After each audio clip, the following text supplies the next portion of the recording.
지난주에 우리는 데살로니가 전서에 대한 기본 배경에 대해서 함께 살펴보았죠. 여러분 교환에 다 나와 있죠? 아마 남은 교환 더 뒤에 있을 텐데, 네, 우리 데살로니가 전서의 큰 주제는 굳건히 있어서 주께서 강림하실 때까지 거룩함을 지키라. 이것은 후서에도 비슷한 내용이다 라고 말씀을 드렸어요.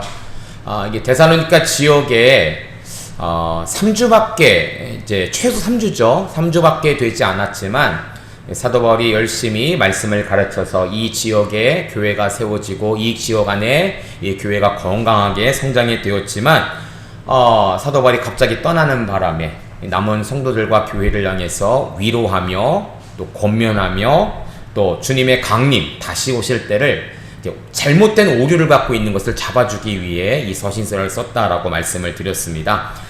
전체적인 이 방법들 또 전체적인 내용들은 지난주에 말씀을 보았기 때문에 여러분 쭉 한번 넘어가시고요. 자, 우리가 오늘 말씀, 본문 말씀부터 함께 좀 들어가도록 하겠습니다. 요것만 좀 보도록 할까요? 이 당시 이제 지난주에 배웠지만 한 번 더 기억할 것은 이 당시 교회 강점만 있던 것이 아니라 약점도 있었는데 이 교회 약점은 외부적인 요소들도 있었어요. 그 중 하나는 뭐냐면 이제 순회 전도가들, 순회 철학자들의 모습이 있었다는 것이죠. 그러니까 돌아다니면서 말씀을 증거하는데 이게 복음이 아니라 자기만의 생각을 가지고 말씀을 전하는 자들이 있었어요. 그래서 이러한 자들이 자기 어떠한 이론과 사상을 발표하면서 잘못된 방법으로 신비한 방법을 일으키면서 돈을 착취하는 이런 일들이 있었는데, 이게 왜 중요하냐면 사도 바울이 데살로니가 지역에 가서 복음을 전하는데 마치 사도 바울을 사도로서 인정하지 않고 순회 철학자로서 인정하는 사람들이 있었다라는 것이죠. 그래서 그게 아니다라는 것을 알려주기 위해 이 서신서가 있었습니다. 디오니소스 컬트, 여기 디오니소스 술의 신을 섬기는 일들이 있었고, 이 술의 신을 섬기는 축제가 있었죠. 그 축제가 바로 바카스 축제다. 그래서 이때는 이 아주 외진 곳에 여자들이 가서 술을 진탕 먹고 굉장히 이제 신비적인 단계까지 오르게 되면 아이들을 잡아다가 그 아이를 잡아서 그 피를 가지고 먹고 뿌리는 이러한 엄청난 일들을 했다라는 것이죠. 그래서 이 지역에 참 문제가 되었습니다. 로마 당국도 이것을 금지했는데 금지가 되지 않았어요. 그래서 곳곳에 우리가 디도서를 읽어보면 디도서에도 술을 금하는 이런 이야기가 나오는데, 이 그레데 지역까지도 이러한 바카스 축제가 많이 이루어졌었다라는 것을 볼 수가 있었죠. 또 하나는 뭡니까? 가비르스 컬트라고 해갖고 이제 인권 변호사 같은, 정말 어려운 자들을 돕는 그런 사람이 형제들에 의해서 죽음을 당했는데 이자가 다시 부활했을 때 착취당하고 억울한 자들을 해방할 것이다 라는 사상이 그 당시 많이 돌았다고 하죠. 마치 누구와 같습니까? 예수님과 같은 모습으로. 그렇죠? 예수님께서 이 땅에 다시 오실 때 정말로 억울하고 착취당하는 이스라엘 백성들을 구원하고 해방할 것이다 라는 이러한 비슷한 문화, 비슷한 사상을 가진 이러한 모습들이 로마의 200년 동안 주류 종교가 되었다라는 것이죠. 마지막으로 뭡니까? 로마의 황제 숭배 사상. 내가 신이야. 내가 신이야. 막 칙령을 내립니다. 공포를 내리죠. 나 외에 다른 신들을 섬기면 내가 다 죽이겠다. 이러한 공포를 내리는 일들이 거기 있었다. 이러한 외증으로 인해서 가뜩이나 힘든데 이 기독교인들, 데살로니가 교회에 있는 성도들이 많은 박해를 당했다라는 사실을 우리가 기억해 볼 필요가 있습니다.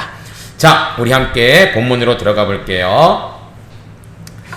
자, 큰 주제는 굳건히 서서 주의 강림하실 때까지 거룩함을 지키라 라고 하는데, 본문을 두 가지로 나눠봅니다. 첫 번째 앞부분은 뭐냐면 데살로니가 교회를 향한 바울의 위로와 사랑이다.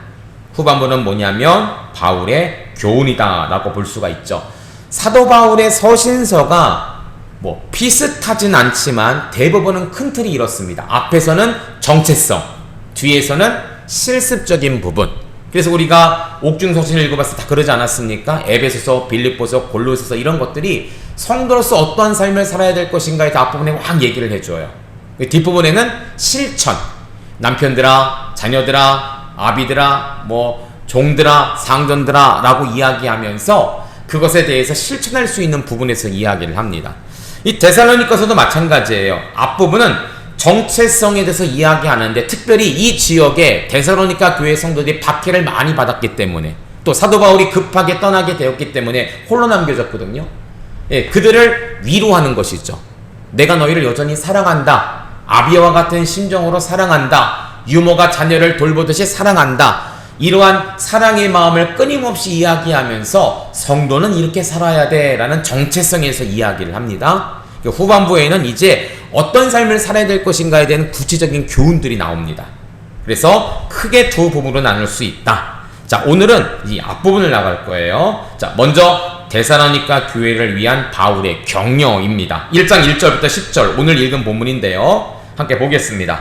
자, 바울은 자신을 어떻게 소개하나? 1장 1절 다시 한번 읽습니다. 시작. 바울과 실로아노와 디모데는 하나님 아버지와 주 예수 그리스도 안에 있는 데살로니가 교회에 편지하노니 은혜와 평강이 너희에게 있을지어다. 아멘. 지난주에 우리가 배경 설명을 하면서 저자에 관한 이야기를 나눴습니다. 그쵸? 저자.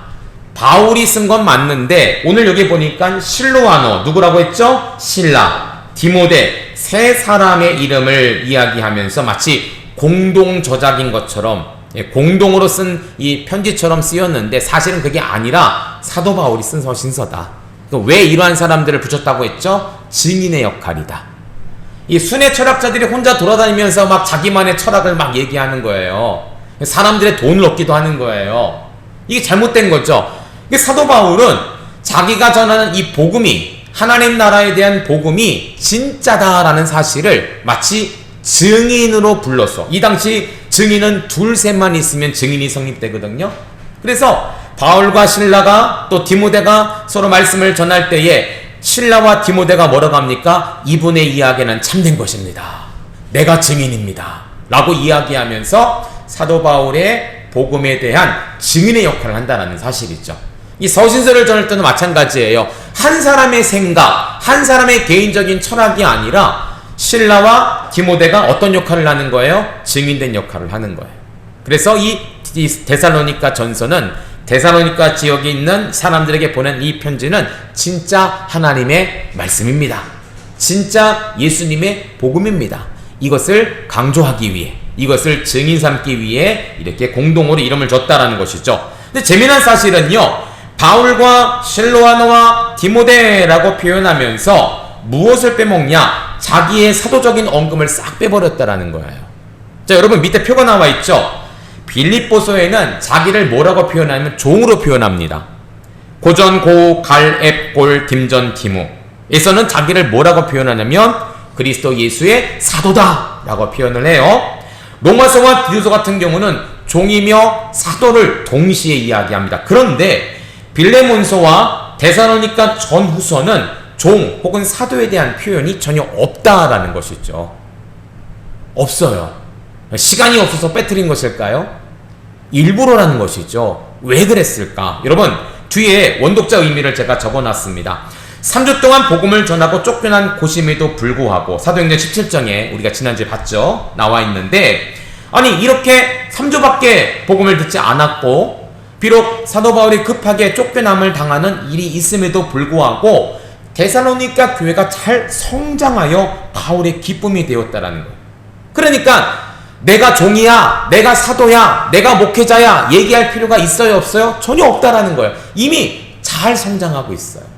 사도 바울이 내가 나의 신분, 나의 직분, 나의 사도권을 주장하지 않아도 이미 데살로니가 교회 성도들은 사도 바울이 사도라는 사실을, 참된 주의 종이라는 사실을 알고 있기 때문에 적을 필요가 없었다라는 것이죠. 두 번째, 환난 가운데 있는 성도들에게 사도라는 권위적인 표현을 일부러 쓰지 않았다라는 거예요. 여러분 2장 7절 같이 읽어볼까요? 데살로니가전서 2장 7절입니다.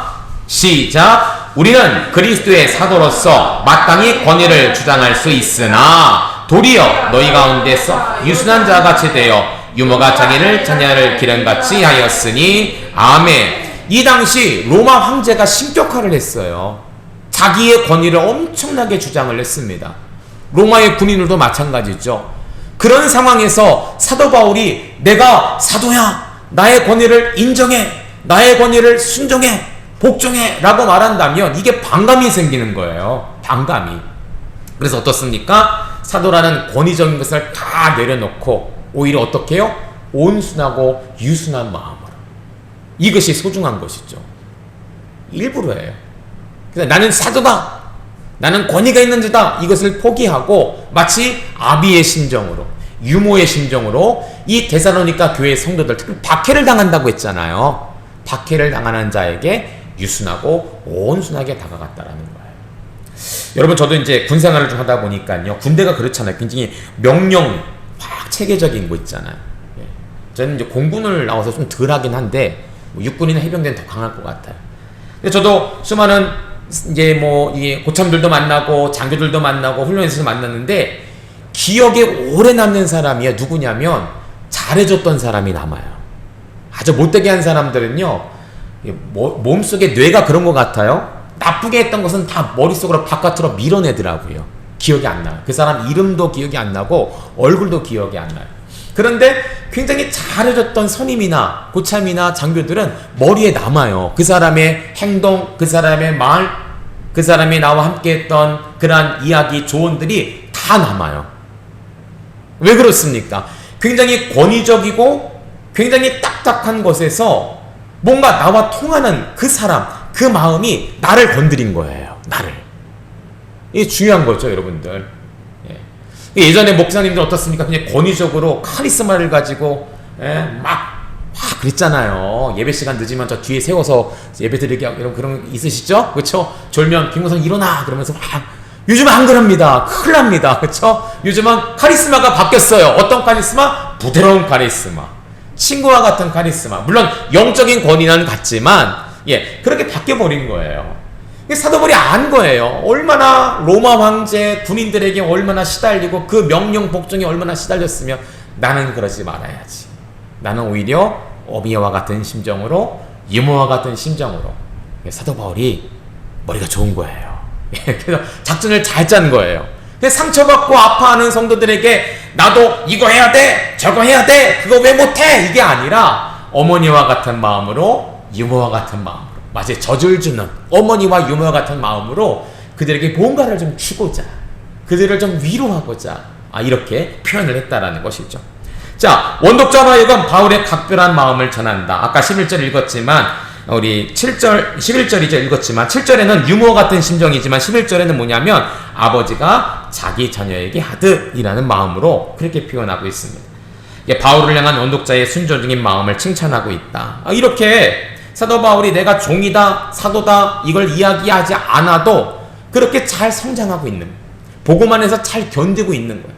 핍박 가운데 예수님의 다시 오심을, 강림을 소망하면서 잘 순종하고 있는 거예요. 그래서 사도 바울이 이 데살로니가 성도들을 칭찬하고 위로하고 사랑하고 있다라는 사실을 기록하고 있다라는 것이죠. 두 번째입니다. 자, 우리 2절부터 4절까지는 데살로니가 교회를 향한 바울의 감사와 기도가 나와요. 우리 1장 2절 한번 읽어볼까요? 1장 2절입니다. 시작! 우리가 너희 모두로 말미암아 항상 하나님께 감사하며 기도할 때 너희를 기억하며 네, 2절입니다. 자, 사도 바울이 이제 기도를 하는 거예요. 데살로니가 성도들을 향해서 이제 부르고 나서 그들을 향해 축복을 하며 기도를 하는데 뭐라고 하냐면 항상 하나님께 감사하고 기도하고 기억한다. 여러분, 왜 세 번이나 이렇게 썼을까요? 물론 데살로니가 교회 성도들은요, 사도 바울에 대한 의심이 없었던 성도들입니다. 그래서 사도라는 이야기를 쓰지 않았어요. 누가 봐도 바울은 사도예요. 그들이 인정할 만한 목회자예요.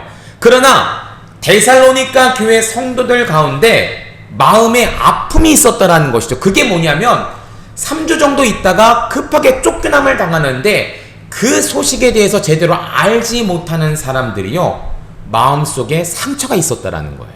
상처가. 그래서 사도 바울은 내가 너희가 싫어서 떠난 게 아니야. 에? 야손의 집에 이렇게 머물면서 야손이 핍박을 당하는데 보석금을 주고 내가 이렇게 풀려나서 약조를 하고 떠나게 됐는데 이 사실을 너희가 좀 알았으면 좋겠어. 비록 나는 떠나 있지만 여전히 사도 바울은 어떻습니까? 그들을 향한 감사가 있었고 그들을 향한 기도가 있었고 그들을 어떻게 한다고요? 기억한다라는 거예요. 기억한다. 저희가 인도네시아에 있다가 저희 큰아이 병으로 인해서 떠나게 되었습니다. 떠나게 되면서 목사님, 장로님들이 그렇게 다 봤어요. 저희가 잘한 건 아니지만 열심히 했거든요.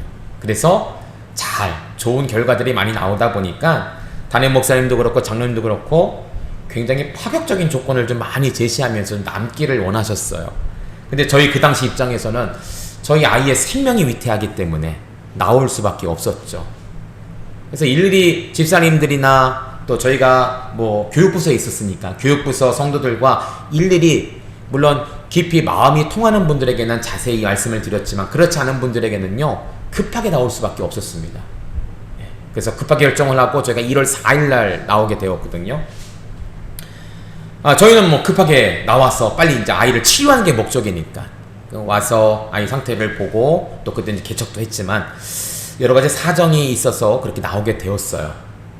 그리고 제가 몇 년 후에 자카르타 믿음교회에서 20주년 행사가 있었기 때문에 초청이 되어서 갔습니다. 그 당시 이제 믿음교회를 거쳐간 부교육자 혹은 담임 목사님들을 초청해서 이제 행사, 기념 행사를 하는데 많이 오진 않았어요. 저랑 한 분 정도 더 가셨나? 다른 분들은 이제 뭐 사역이 있고 여러 가지 해서 못 오셨는데, 그때 가서 제가 오랜만에 한 5년 만인가요? 만났거든요.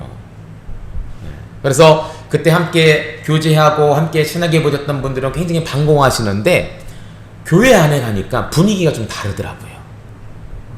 그래서 굉장히 경계하기도 하고, 그렇게 그 당시 있을 때는 막 친하게 밥도 먹고 이야기도 하고 막 놀러 가기도 했는데 굉장히 뭐라 그럴까요?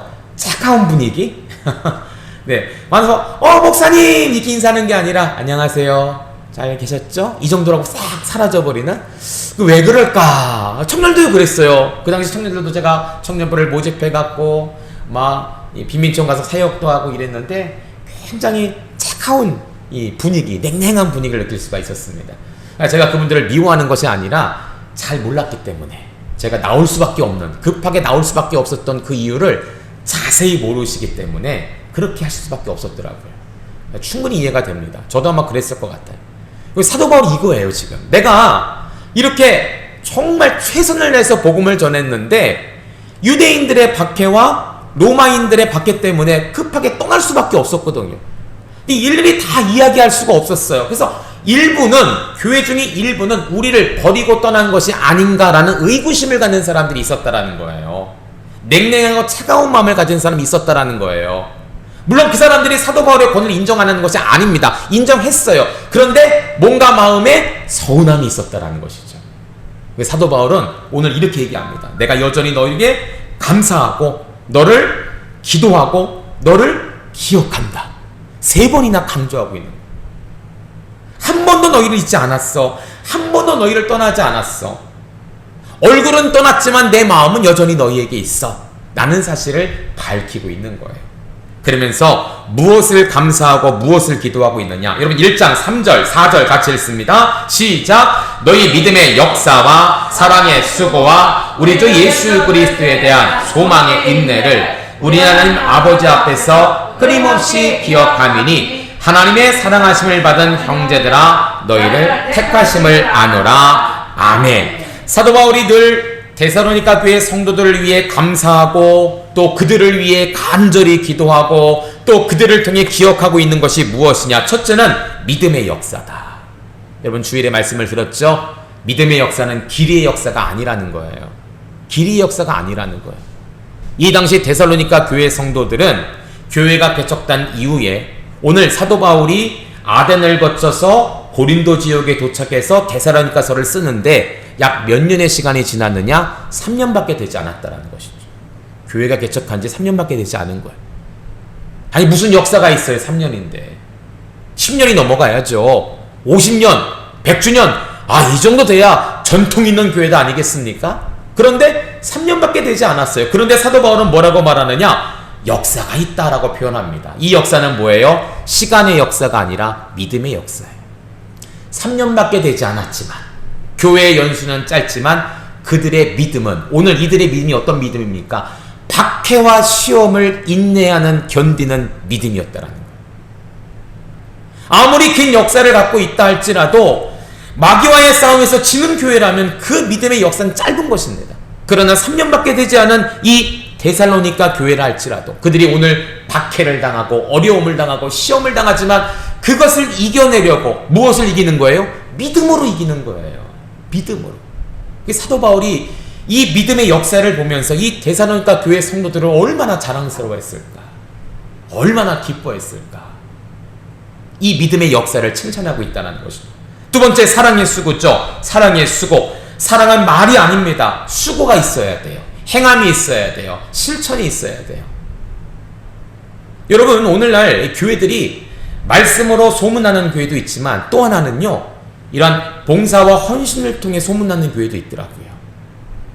교회의 본질은 물론 말씀이지만 여러분, 우리가 하나님 사랑만 하는 게 아니잖아요.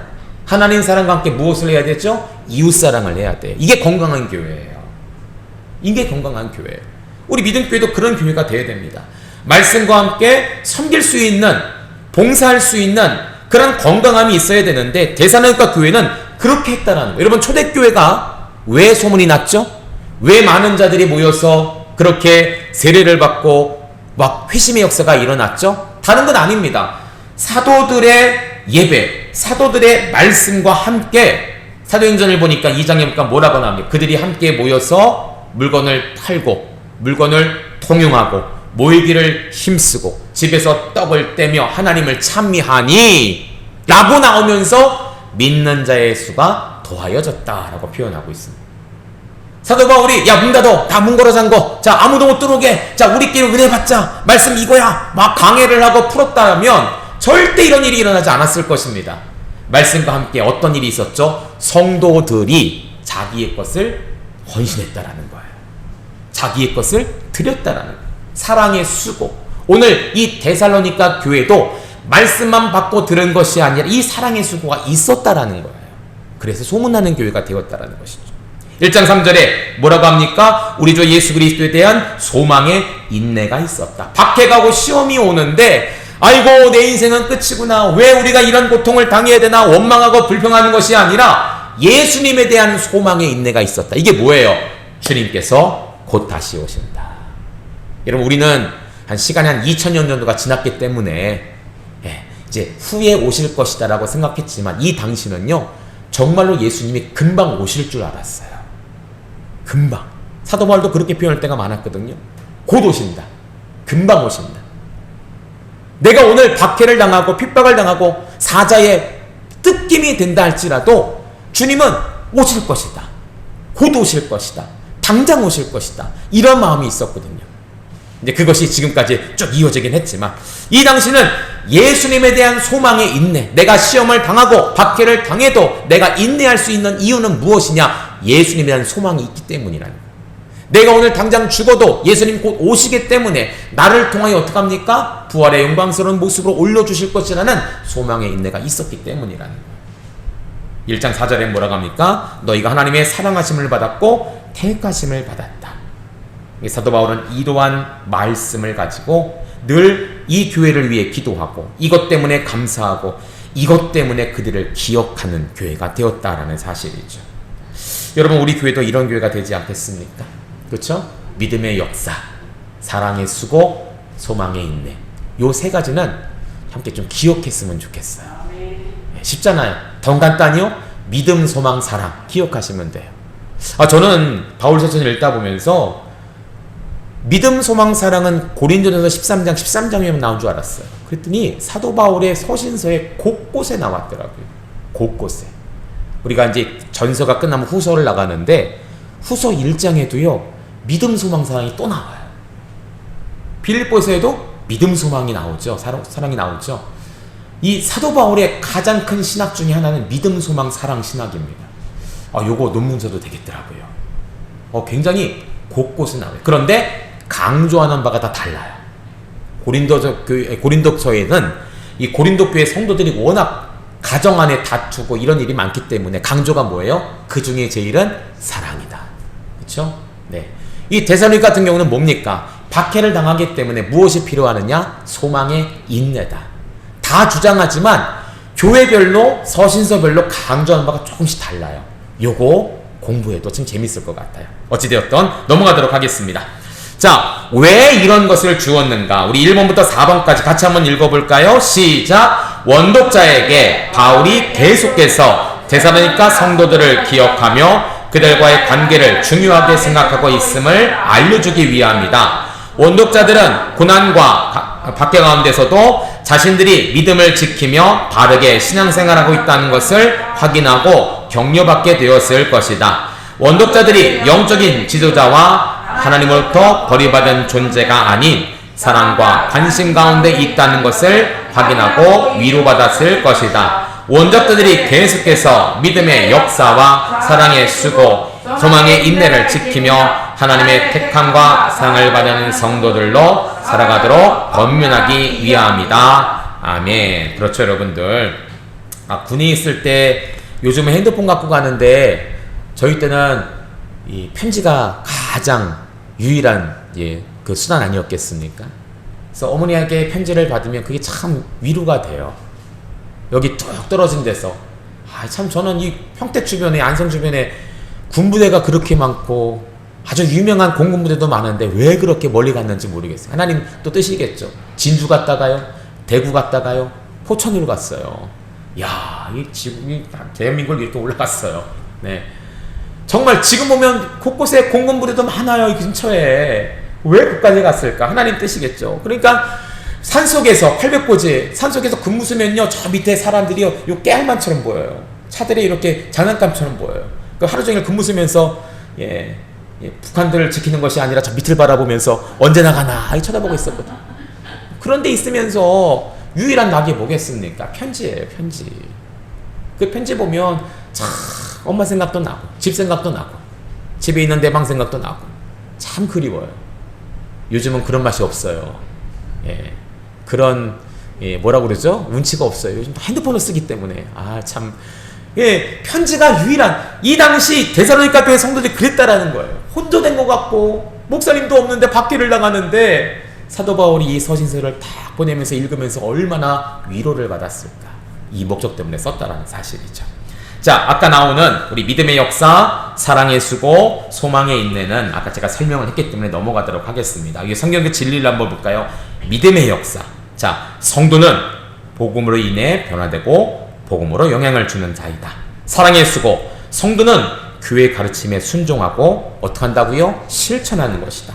소망의 인내, 성도는 교회는 어떻게 한다고요? 주의 재림을 소망하며 늘 깨어있는 자이다.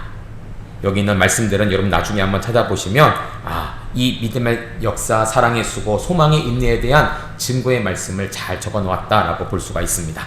자, 1장 5절부터 7절, 이제 4절까지 보았고요. 5절부터 7절까지는 복음 전파와 성도들의 반응에 관한 이야기입니다. 여러분, 원인이에요. 1장 5절 같이 읽습니다. 시작! 이는 우리 복음이 너희에게 말로만 이른 것이 아니라 또한 능력과 성령과 큰 확신으로 된 것임이라. 우리가 너희 가운데서 너희를 위하여 어떤 사람이 된 것은 너희가 아는 바와 같으니라. 아멘. 자, 사도 바울과 그의 일행들이 데살로니가 지역에 도착해서 복음을 전했습니다. 이게 원인이 되었어요. 자, 복음을 어떻게 전했다고 합니까? 자, 말로만 이룬 것이 아니라 라고 표현했지만 사실 이게 뭡니까? 첫 번째는 뭘로 이룬 거예요? 말로 되었다라는 거예요. 말로. 사도 바울이 도착해서 그들의 말로, 그들의 입을 열어서 복음을 전했습니다. 그런데 왜 이러한 표현을 썼느냐? 우리에게 말로만 이룬 것이 아니라 왜 이런 표현을 썼냐면 이 당시에 있었던 순회 철학자들 때문에 그래요. 순회 철학자들. 이 순회 철학자들이 돌아다니면서 복음도 아닌 것이, 세상의 지혜도 아닌 것이, 뭔가 믹스되고 짬뽕된 것 같은 이야기를 하면서 사람들의 막 분위기를 이끌고 조금 신비한 일들, 마술 같은 걸 일으키면서 사람들의 돈을 뜯어냈거든요. 그러니까 사도 바울을 그렇게 보는 사람들이 있었다라는 거예요. 사도 바울이 이야기하죠. 비록 내가 여기서 말로 복음을 전했지만 이것은 말로만 된 것은 아니다. 대신 뭐라고 합니까? 능력과 성령과 큰 확신으로 더해졌다. 그 순회 철학자들과 내가 다른 점은 뭐냐? 똑같이 말로 전했지만 그들은 거짓 속임수이지만 나는 무엇이라고요? 성령의 능력과 확신으로 된 것이다. 봐라! 우리 뒤에 나오겠지만 봐라, 너희가 그 증인 아니냐? 내가 여기서 3주 동안, 최소 3주밖에 있지 않았지만 내가 전한 말이 말뿐이 아니라 성령의 능력이 되었기 때문에 그 당시에 그 지역에 있는 누구요? 큰 헬라인, 경건한 헬라인들과 적지 않은 귀부인들이 다 나를 따르게 된 것, 이 하나님의 말씀을 따르게 된 것 너희가 보지 않았느냐? 너희가 증인이 아니냐? 라고 말하는 거예요. 나는 말로만, 입만 여는 자가 아니라 내 뒤에 나에게 능력을 주시는 하나님, 그분의 영에 의해서 복음을 전한 자다라고 증거하고 있는 것이죠. 그뿐이 아닙니다. 여러분, 이 5절에 재미난 표현이 있어요. 너희를 위하여 어떤 사람이 된 것은 이라고 표현합니다. 너희를 위하여 어떤 사람이 된 것은 이라는 의미가 뭐냐면 나도 그러한 삶을 실천하며 똑같이 산다는 거예요. 내가 말로만 이렇게 살아, 무당들처럼 이렇게 해, 물을 조심해, 동쪽으로 가지 마, 말만 한 것이 아니라 어떻게 해요? 자기가 말한 그것을 실천하고 사도 바울의 일행들도 그대로 행했다라는 거예요. 그래서 너희를 위하여 어떤 사람이 됐다. 너에게 말만 증거한 것이 아니라 나도 그러한 사람들처럼 살았다라는 거예요. 삶으로 실천했다라는 거예요.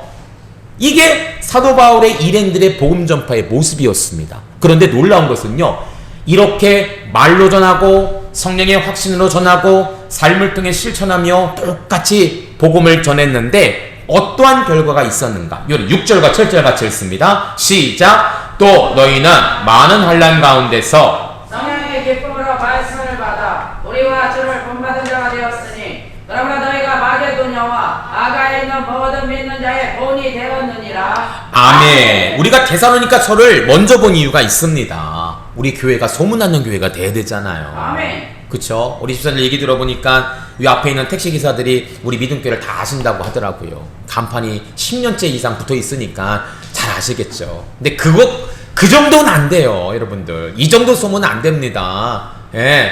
택시기사뿐 아니라 버스기사들도 이 지역에 있는 분들이 아, 여기 믿음교회구나 아셔야 돼요. 몇 년 전만 해도요, 제가 뭐 이렇게 물건을 가끔 이렇게 중고로 팔거나 또 누구를 만날 일이 있어서 교회 앞에서 만나면 다들 그래요. 여기 교회가 있었네? 그러시더라고요. 정말 창피하죠.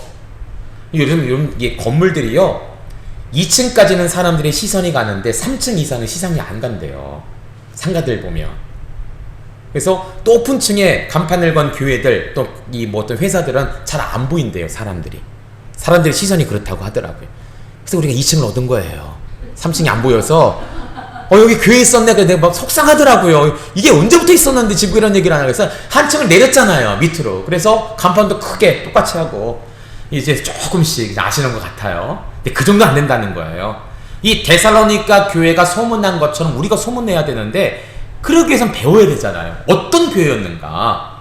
여러분, 사도 바울이 말로 확신으로 삶을 통해 전했더니 성도들의 반응이 어떤 결과가 나왔느냐? 많은 환난 가운데서 성령의 기쁨을 말씀을 받는다. 그렇죠? 6절에 나오죠, 그렇죠?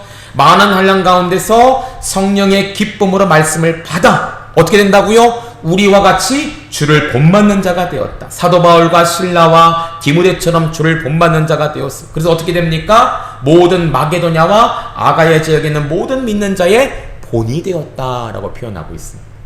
본이 되었다. 여러분, 이 원인이 이러한 결과를 가져왔어요. 사도 바울이 대충 순회 철학들처럼 이렇게 대충 전하고 빨리 넘어가자 이렇게 했다면 전혀 이런 일이 있을 수 없겠죠. 말로 하고 확신 가운데 능력으로 하고 삶으로 실천했기 때문에 데살로니가 교회에 이런 일들이 있는 거예요. 박해 가운데 기쁨으로 말씀을 받고요, 주를 본받는 자가 되었다. 여러분, 여기 본받는 자가 그럼 뭡니까? 데살로니가 교회 성도들도 확신 가운데 복음을 전했고 삶을 통해 살아냈다라는 거예요. 살아냈다라고. 여러분, 제가 주일에 말씀 전하고 항상 기도하는 중 하나가 뭐냐면 하나님 이렇게 말씀대로 살아가게 하시고 또 하나는 뭡니까? 말씀대로 살아내는 성도들가 되게 하옵소서. 말씀대로 살아가고 말씀대로 살아내는 성도가 돼야 돼요. 실천을 하고 그 실천을 통해서 살아내는 뭔가 결과가 있어야 돼요. 열매 맺는 성도가 돼야 돼요. 바로 그러한 교회가 데살로니가 교회 성도가 되었다라는 것이죠. 그래서 마게도냐와 아가야에 있는 모든 믿는 자. 여러분, 이 데살로니가 지역이 마게도냐 안에 있었죠. 마게도냐의 첫 관문이 어딥니까? 빌립보. 그쵸? 빌립보에서 빌립보 교회를 개척하고 루디아의 집에서 교회를 개척했잖아요. 또 간수장의 그 가정을 구원시켰잖아요. 예, 여기서 이제 빌립보에서 박해가 심하니까 어디로 왔냐면 데살로니가로 온 거예요. 바로 옆 동네예요. 같은 안. 예를 들어 공도 안에 또 만정리, 마정리 있는 것처럼, 안성시 안에 아양동, 공도 이렇게 있는 것처럼 같은 지역이에요. 이 데살로니가 교회가 마게도냐 땅에 속한 지역인데, 마게도냐 온 지역과 함께 그 옆에 있는 아가야 지역과 함께 모든 믿는 자의 본이 되었다. 야, 3년밖에 되지 않은 교회가 대단한 거죠. 말씀과 함께 사랑의 수고가 있었다라는 거예요. 이런 결과가 있었다. 자, 그럼 여러분 볼게요. 6절부터 10절까지인데요.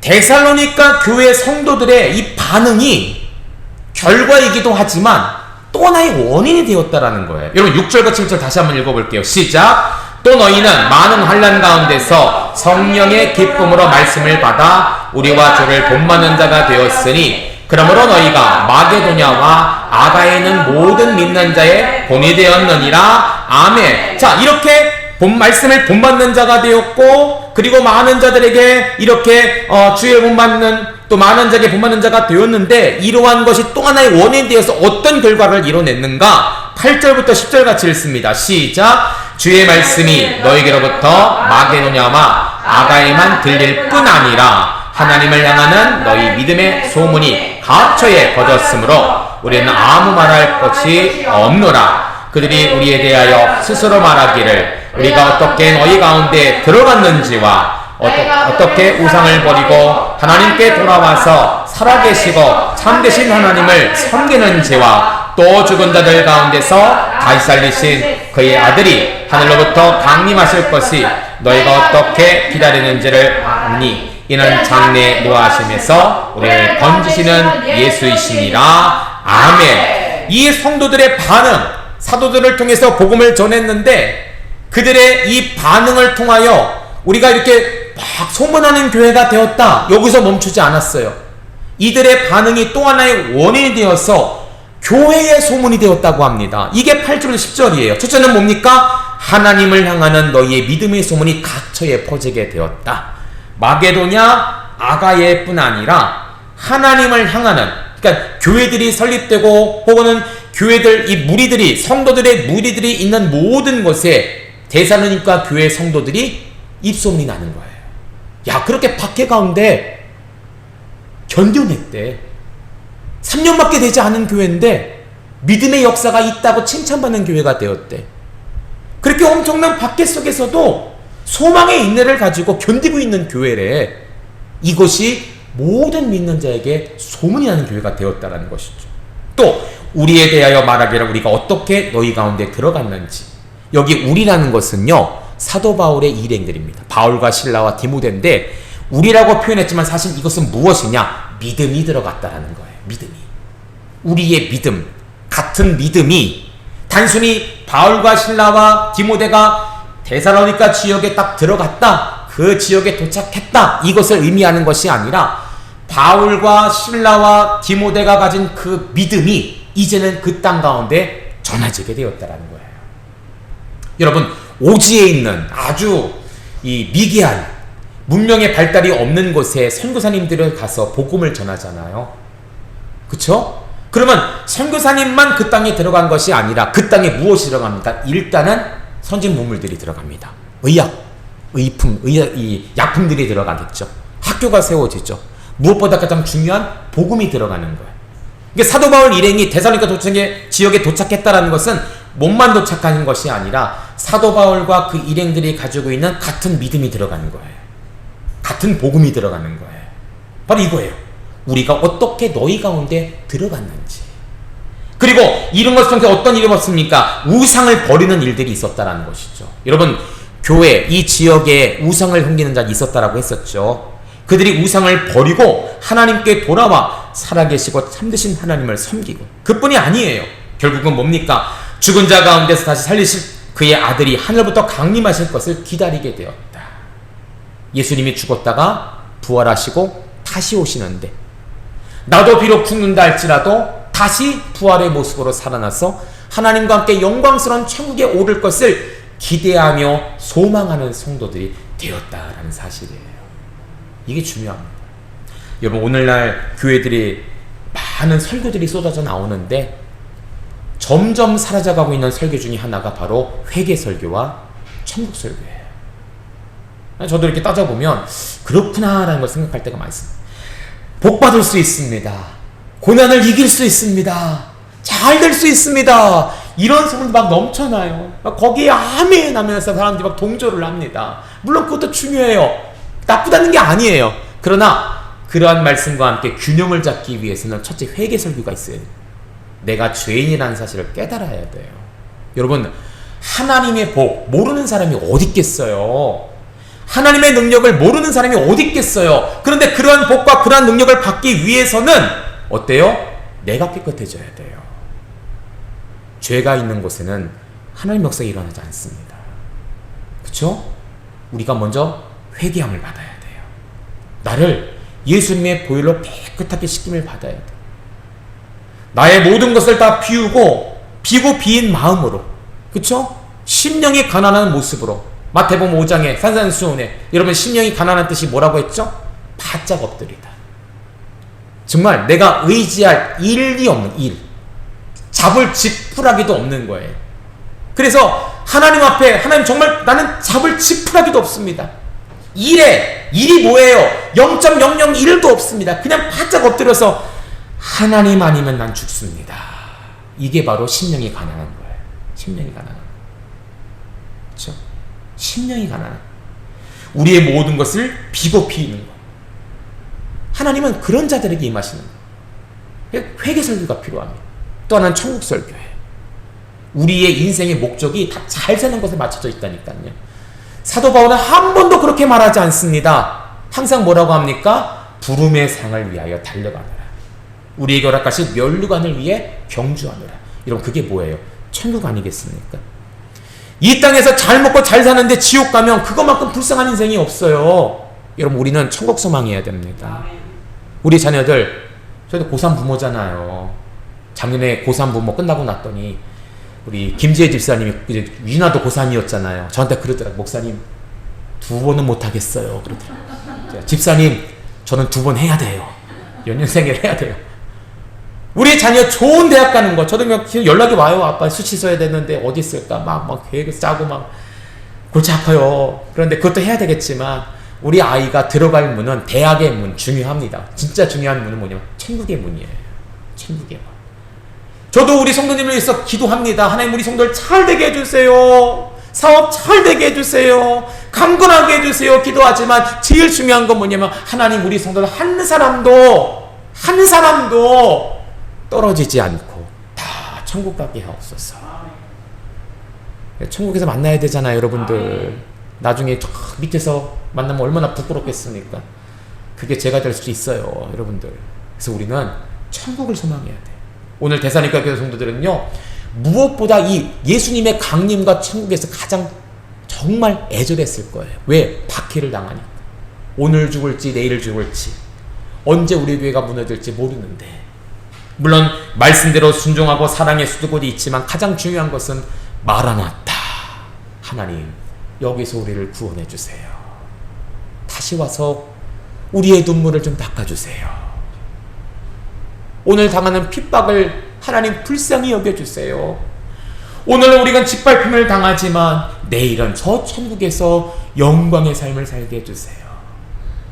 이런 마음을 가지고, 이러한 소망을 가지고 있었던 이 교회가 소문나게 되었다는 것이죠. 여러분, 제가 표로 이렇게 한번 다시 정리해봤어요.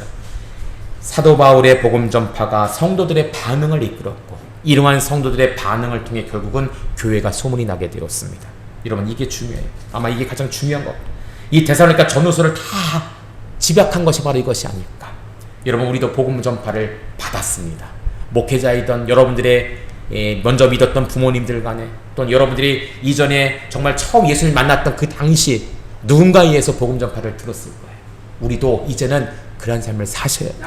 말씀을 전하고, 말만 하는 것이 아니라 성령의 능력과 확신 가운데 하셔야 돼요. 무엇보다 실천적인 삶을 사셔야 돼. 예? 듣고 그렇게 사세요 하고 내가 안 살면 안 되잖아요. 내가 그렇게 살아야 돼. 살아내야 돼요. 그러면 여러분들의 모습을 통해 우리 믿음교회를 통해서 어떻게 한다고요? 우리 믿음교회가, 우리 믿음의 성도들이 소문나는 교회가 된다. 소문나는 교회가 된다. 여러분, 그냥 되는 게 아니라는 것이죠. 사도 바울이 이것으로 엄청나게 매를 맞고 고난을 당했어요. 사도의 권위를 가지고 대접받을 수 있음에도 불구하고 그러지 않고 어떻게 했다고 하죠? 밤낮으로 일하며 복음을 전했다. 우리 후에 나오죠. 데살로니가 데살로니가 지역에 들어가서 내가 사도야, 내가 너희들 예배 말씀 가르쳐 줄게, 좋은 집을 하나 준비하렴, 음식은 새끼 이렇게 준비해 주렴, 이러지 않았어. 아무에게도 폐가 되지 아니하도록 나도 밤낮으로 수고하여 일하며 복음을 전했다. 거기서 텐트를 만들면서 돈을 벌면서 자비량으로 생계를 유지하면서 복음을 전했다는 것이죠. 그냥 사는 게, 그냥 되는 게 아니에요. 한 사람의 수고와 헌신과 희생을 통해서 한 영혼이 살고, 그 영혼들이 또 수고하고 봉사할 때 교회가 살고, 그 교회가 소문나는 교회가 된다는 것이에요. 오늘 이러한 삶을 실천하고 살아낼 수 있는 우리 믿음의 성도들 되시기를 주의 이름으로 축복합니다. 네, 나머지는 제가 나온 얘기가 하고요. 조금만 더 보겠습니다. 우리 2장 1절부터 16절까지는 이제 데살로니가 교회를 위한 바울의 사역이다. 앞에서는 격려를 했다면 이제 내가 어떠한 사역을 했는가에 대해서 이야기를 합니다. 자, 2장 1절부터 13절까지, 이게 좀 길 것 같은데 한번 좀 보도록 할게요. 바울의 사역의 자세에 대해서 나오는데요. 글씨가 조그맣죠? 여러분 나중에 크게 볼 겁니다. 일단은 한번 틀려볼게요. A, B, C, A, B, C 이런 모습으로 나오는데, 첫째는 원독자 이씨, 지금 원독자들이 뭘 하고 있는가? 그래서 이야기를 하고요. 두 번째, 내 사역의 모습이 어떠한 모습인가? 이 사역의 모습은 세 가지로 합니다. 권리를 포기하고, 내 사역의 진정성은 무엇인가? 정체성의 사역은 무엇인가? 마지막은 이 사역의 목적이 무엇인가? 이게 ABC, ABC 반복이 되면서 나온다는 거예요. 자, 한번 천천히 나가볼게요. 자, 첫째로 1절부터 4절까지 말씀입니다. 자, 원독자 인식, 우리 1절 말씀, 2장 1절 같이 읽어볼까요? 시작! 형제들아, 우리가 너희 가운데 들어간 것이 헛되지 않은 줄 너희가 친히 아나니. 아멘. 자, 원독자들이 인식하고 있는 게 뭡니까? 알고 있다라는 거예요. 뭘 알고 있느냐? 헛되지 않은 줄 너희가 안다. 여러분, 사도 바울의 복음 전파로 데살로니가 지역의 많은 개종자들, 믿는 자들이 나온다니까요. 큰 무리의 경건한 헬라인 무리와 적지 않은 수의 귀부인들, 이러한 사람들이 복음을 듣고 나온다는 사실을 너희가 안다. 내가 이렇게 복음을 전하는데 이게 헛되지 않는다는 사실을 원독자들이 이미 어떻게 한다고요? 알고 있다라는 거예요. 자, 그리고 말합니다. 사역의 모습. 첫째, 권리 포기예요. 내가 어떻게 권리를 포기했는가? 우리 2절 같이 읽습니다. 시작! 너희가 아는 바와 같이 우리가 먼저 빌립보에서 고난과 능력을 당하였으나 우리 하나님을 믿어 많은 싸움 중에 하나님의 복음을 너희에게 전하였노라. 아멘. 자, 사도행전 16장에 사도 바울이 빌립보 지역에 들어가서 교회를 세우고 17장에 쫓겨남을 당하는 일들, 그래서 데살로니가에서 나오는 일들이 나오게 되죠. 그쵸? 이게 붙어 있는 거예요. 빌립보에 있었던 핍박을 당해서 쫓겨나서 오늘 데살로니가 지역에 왔는데, 여러분 비슷한 지역이에요. 같은 땅덩어리 안에 있어요. 그렇게 핍박을 당했다라면 아우 하나님 못하겠습니다, 하나님 너무 힘들어, 조금 쉬겠습니다 라고 해도 되었을 텐데, 사도 바울은 쉬지 않았어요. 포기하지 않았고 미루지 않았어요. 곧바로 그 옆 동네로 가서 동일하게 뭐합니까? 말로 복음을 전하고 확신으로 복음을 전하고 삶으로 복음을 전했다라는 것이죠. 자기의 시간, 자기의 어떠한 어려움, 고난 다 포기했어요. 오히려 하나님의 복음을 전했다라는 사실이에요. 전했다. 자, 사역의 진정성, 왜 그렇게 전했는가? 3절 읽습니다. 3절 시작! 우리의 권면은 간사함이나 부정해서 나는 것이 아니요 속임수라는 것도 아니라. 아멘. 내가 이렇게 나의 권리를 포기하고 나의 시간도 포기하고 복음을 전하는 것, 자, 여기에 진정성이 뭐냐? 간사함, 부정, 속임수가 아니다. 여러분, 여기 있는 이 세 가지는요, 이 당시 순회 철학자들이 했던 것입니다. 남을 속이고, 부정, 특별히 성적인 부정, 남자, 여자, 혹은 동성간 성적인 부정들을 이야기하고요, 속임수, 마술적 속임수로 인해서 이익을 얻는 거. 이게 순회 철학자들이 했던 일들이에요. 나는 이거와 다르다라는 거예요. 내가 이렇게 복음을 전하는데 나는 이들과 다르다. 나의 사역의 진정성이 이거예요.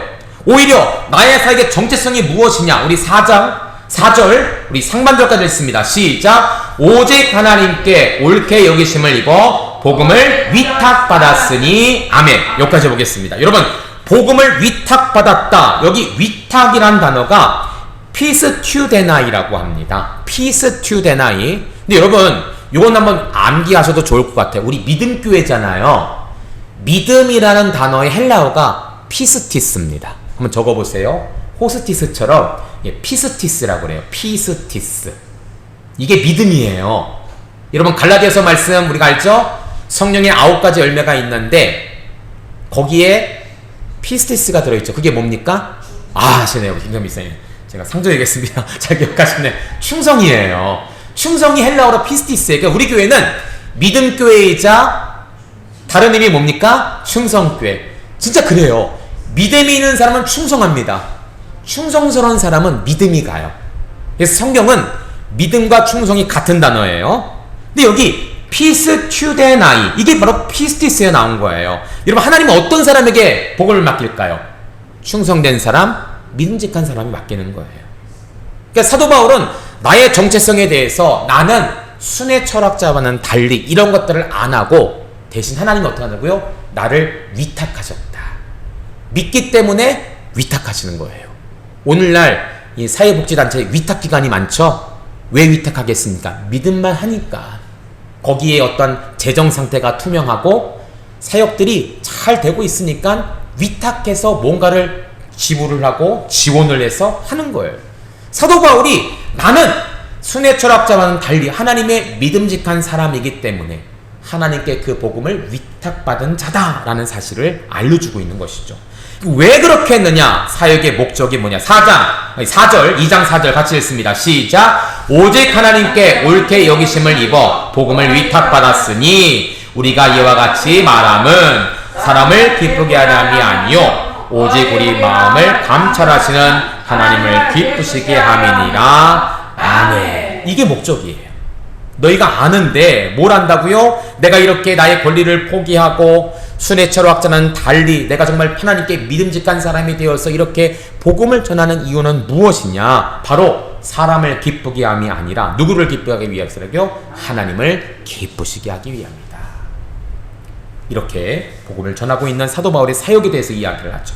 두 번째입니다. 우리 5절부터 8절까지를 보면 우리 5절 같이 읽어볼까요? 시작. 너희도 알거니와 우리가 아무 때에도 아첨하는 말이나 탐심의 말을 쓰지 아니한 것을 하나님이 증언하시느니라. 아멘. 자, 사도 바울이 원독자를 인식하고 있습니다. 어떤 인식을 합니까? 너희도 알거니와.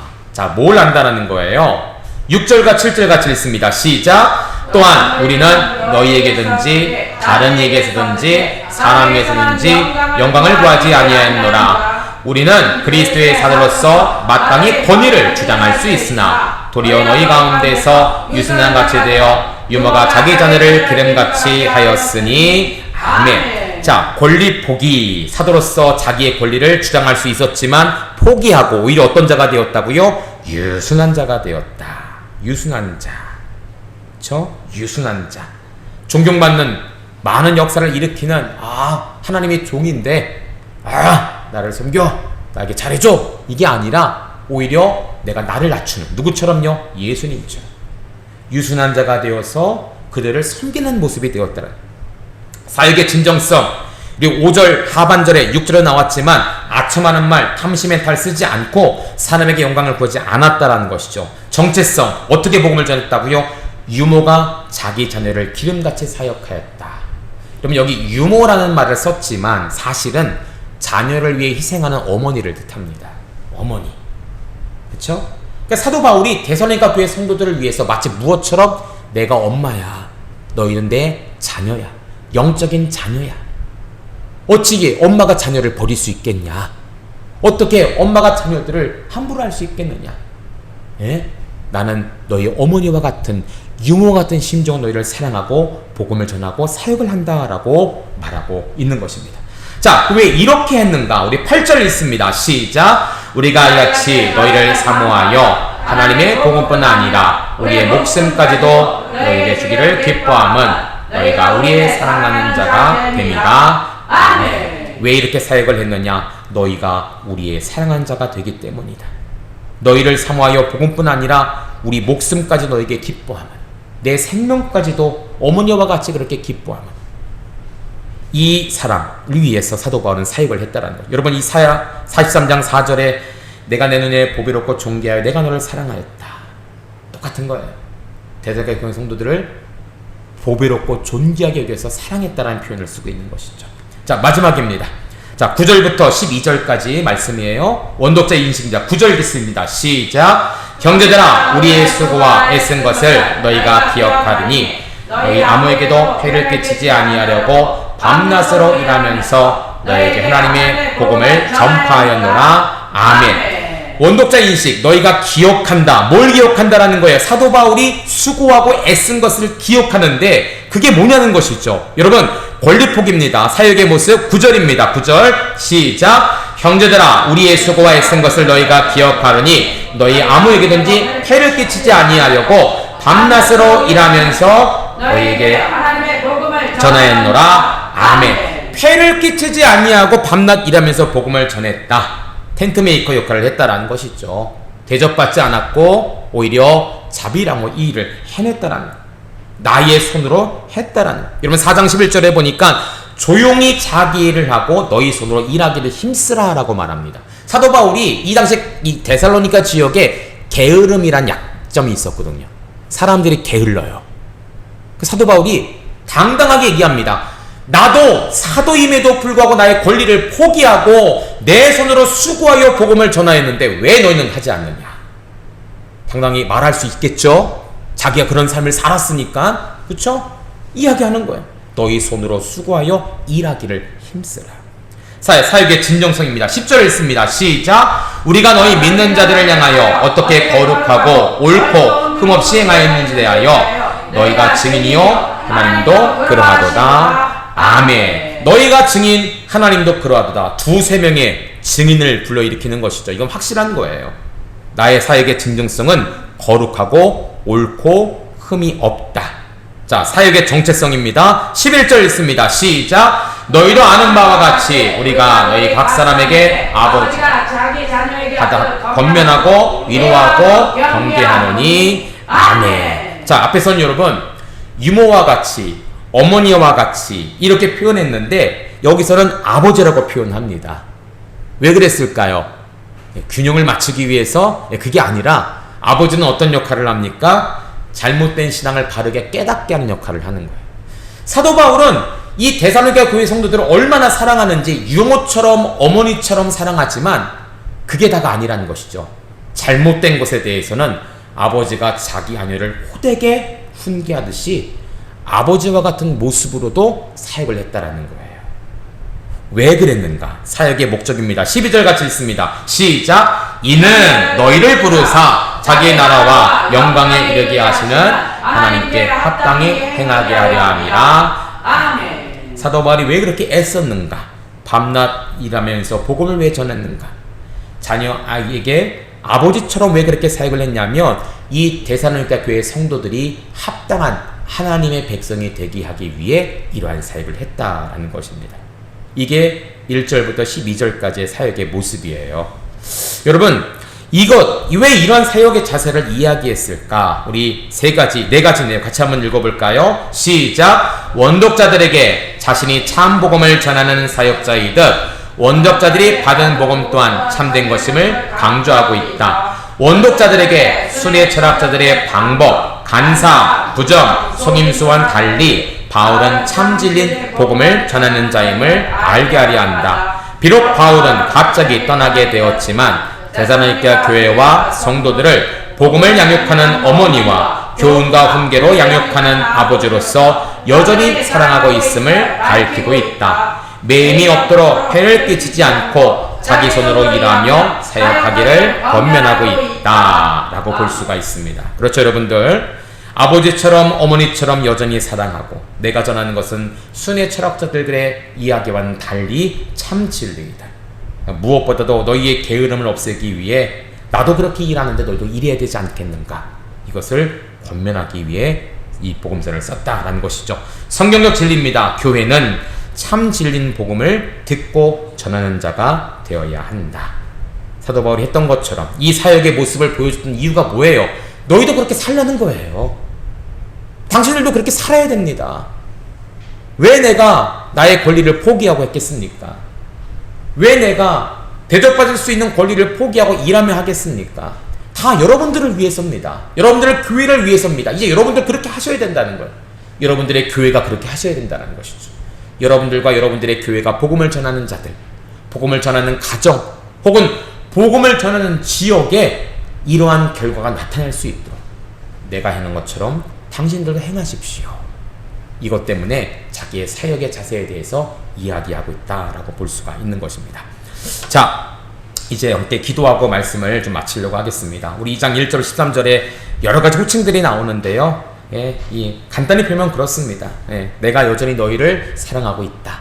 남남이 아니라는 거예요. 여전히 넌 나의 형제고 나의 자매고 나의 가족이고 내가 아버지가 되고 내가 어머니가 되어서 너희는 나의 자녀와 같다 모습으로 표현하고 있다라는 것이죠. 2장 13절까지의 말씀을 함께 좀 보았습니다. 자, 오늘 말씀 중에 하나, 이 말씀을 가지고 함께 좀 기도했으면 좋겠어요. 네, 우리 사역의 모습 중에 하나죠.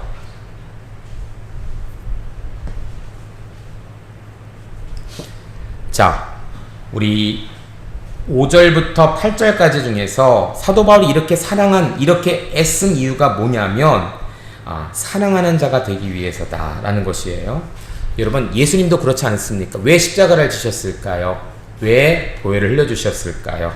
너희가 나의 사랑하는 자가 되기 위함이다. 이런 8절에 나와 있죠. 8절, 우리가 이같이 너희를 사모하여 하나님의 복음뿐 아니라 우리의 목숨까지도 너희에게 주기를 기뻐함은 뭐라고요? 너희가 우리의 사랑하는 자 됨이라.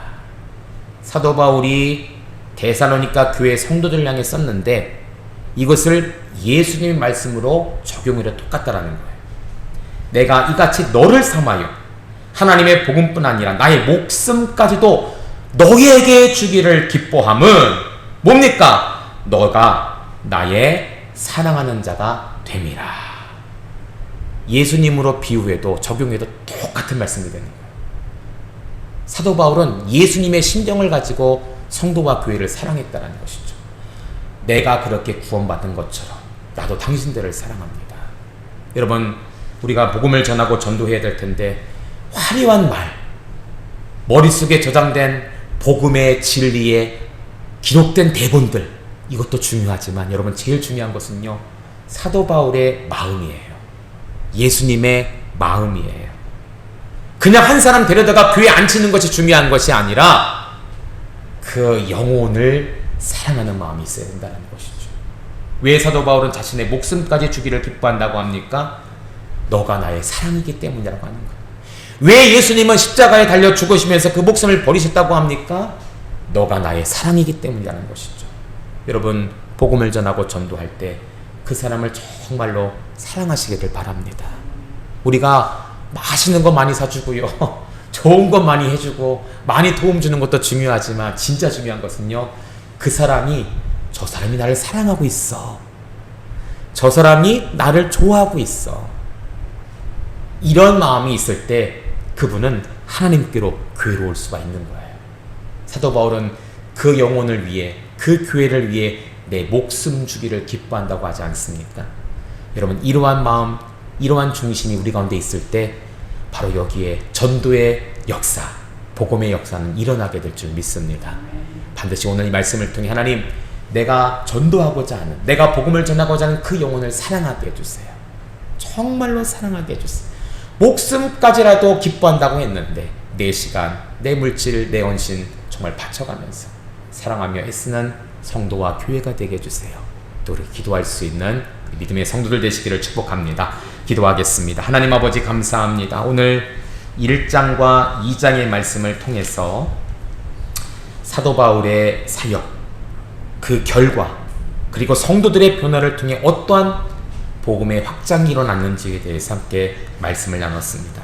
우리가 이 데살로니가 교회처럼 정말로 소문나는 교회, 하나님 일을 잘 감당하는 교회가 되기를 원하는데, 하나님 오늘 이 들은 말씀을 잘 기억하고 하나님 말씀대로 살아갈 수 있는, 그래서 복음의 역사, 복음의 확장, 복음의 소문이 나는 교회가 될 수 있도록 이끌어 주시옵소서. 하나님 단순히 사람을 늘리기 위해서 전도하는 것이 아닙니다. 그 영혼을 사랑하는 마음이 있어야 됩니다. 우리에게 영혼을 사랑하는 마음 허락하여 주시옵소서. 감사하며 예수님 귀하신 이름으로 기도하옵나이다. 아멘.